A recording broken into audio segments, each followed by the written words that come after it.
कैसे रोके? क्या समझे कि ये मेरी परीक्षा हो रही है या मेरे अहंकार का कैसे नाश हो समझे रहा है? आप कि आगे बढ़ गए? हम पहले तो ये समझे कि आप कैसे समझे कि आप भक्ति के मार्ग में आगे बढ़े। आपके कदम क्या हैं जिनको आप समझ रहे हैं कि हम भक्ति के मार्ग में आगे बढ़ गए? किसका प्रश्न है? पर ये सामान्यता ऐसा होता है कि हम वृंदावन जा रहे हैं, थोड़ा पूजा पाठ कर रहे हैं, उसमें अगर कोई विघ्न आए तो हमें लगता है कि जैसे कोई चुनौती आ जाए, बार बार घर वाले रोक रहे हैं। अभी सामान्यता जो मानसिकता ये तो भक्ति का स्वरूप थोड़ी है, तो भक्ति की बात है। कहीं जाना आना केवल भक्ति का स्वरूप थोड़ी माना जाता है। वृंदावन तो कितने व्यापार के भी उद्देश्य से आते हैं, सामान देने आते हैं, सामान दे के चले जाते हैं। आंतरिक चिंतन क्या है तुम्हारा? आज भक्ति को केवल बाहरी क्रियाओं से तोला जा रहा है। भक्ति केवल बाहरी क्रिया नहीं है। बाहरी क्रिया से आंतरिक भक्ति का प्रादुर्भाव होता है। अगर आंतरिक भक्ति नहीं तो बाहरी भक्ति का कोई ज्यादा खास बात नहीं होता। तो ये जिनको मानना है कि मैं बाहरी कदम बढ़ाता हूँ और फिर हम पीछे लौट जाते हैं, तो हमें जानना चाहते हैं कि वो कदम कौन से हैं जहां तुम्हारे पहुंच चुके हैं। क्या स्थिति है तुम्हारी भक्ति की जिसको तुम समझ रहे हो? केवल वृंदावन आने से रोक दिया जाए, भक्ति खत्म हो जाए या भक्ति पीछे लौट जाए, उसे भक्ति नहीं कहते। भक्ति का मतलब होता है प्रतिपल प्रभु का स्मरण, तदर्पिता अखिलाचारिता, तद्स्मरणेन परम व्याकुलते। हर आचरण अपने आराध्य देव के लिए हो और हर समय नाम जप चलता रहे। अब इसको कौन पीछे रोक सकता है? नाम जप अंदर से चल रहा है। हम क्या बता, घर वाले क्या जाने कि हम क्या जप रहे हैं? घर वालों का शासन अंदर थोड़ी है, बाहर है शासन। तो बाहर हम चौका बर्तन रसोई घर के कार्य सब कर रहे हैं। वृंदावन नहीं जाना, कभी नहीं जाएंगे, लेकिन हा वृंदावन हा राधा, इसे कौन रोक सकता है? पर जी एक और बात है, जो सामान्य मानसिकता रहती है कि जीवन की चुनौतियां इन्होंने लिखा है, तो इनका भाव ये भी हो सकता है प्रतिकूलताएं आए। ये तो हमारे कर्मों का फल भोगना पड़ेगा। बड़े बड़े सिद्धों को भोगना पड़ा है। आप तो गृहस्थी में हो, बड़े बड़े सिद्ध संतों को नहीं भोगना पड़ा क्या?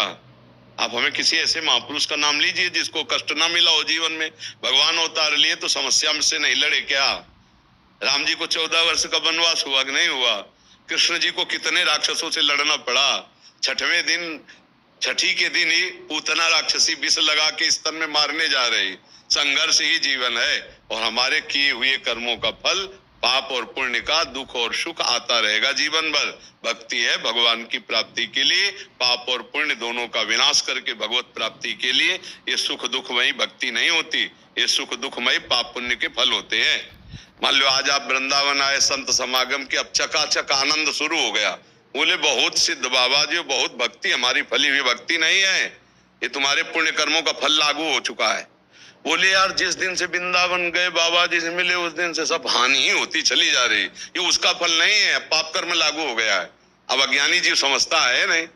बड़ी कृपा का मतलब होता है आंतरिक चिंतन आपका करेक्ट, धर्म पूर्वक चलना और दुख सुख को सहकर निकल जाना, ये कृपा होता है। ये नहीं, ये कृपा नहीं होते जाओ वो सब, ये नाटकबाजी नहीं। आजकल नाटकबाजी में ही लोग ज्यादा पसंद करते हैं ये सब बातें नहीं।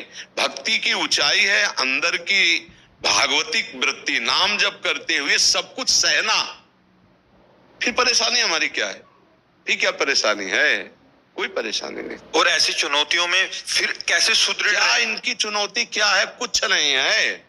चुनौती तो सखू भाई को बांध करके लठ से पीटा जाता था और हा कृष्ण हा द्वारिकाधीश चरित्र सुना है कि नहीं सुना? आप चुनौती तो महापुरुषों को देखो कैसे कैसे कष्ट दिए गए और फिर भी वो बोलते तेरा किया मीठा लागे। फिर और कौन सी चुनौती है?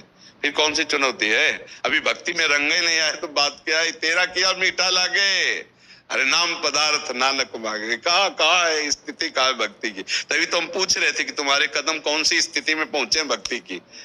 चार बातें कड़वी हो गई या चार लोग विरोध करने लगे तो हम समझ लिया भक्ति विपरीत हो गई।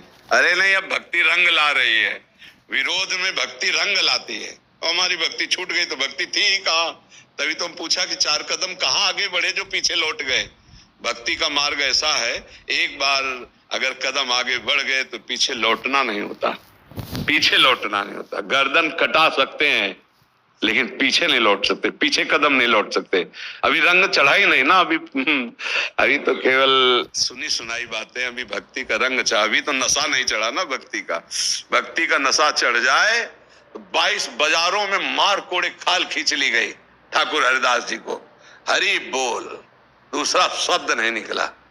तो आह नहीं निकला, हरि बोल। हाँ, कितना कष्ट दिया जा रहा है, वाहे गुरु वाहे गुरु वाहे गुरु, दूसरा शब्द नहीं बोला।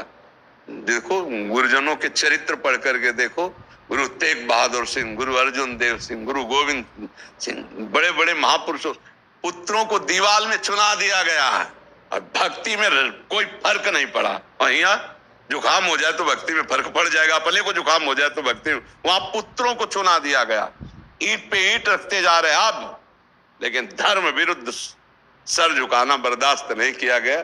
तो भक्ति का रंग भी आया कहाँ है? अभी रंग कहाँ, अभी होली नहीं हुई ना। तो भक्ति आएगी तो महाराज जी प्रतिकूलता आएगी। भक्ति आएगी तो प्रतिकूलता और अनुकूलता दोनों के सहने की सामर्थ्य आएगी। प्रतिकूलता आएगी ऐसी बात नहीं है, प्रतिकूलता और अनुकूलता दोनों को सहने की सामर्थ्य आ जाएगी।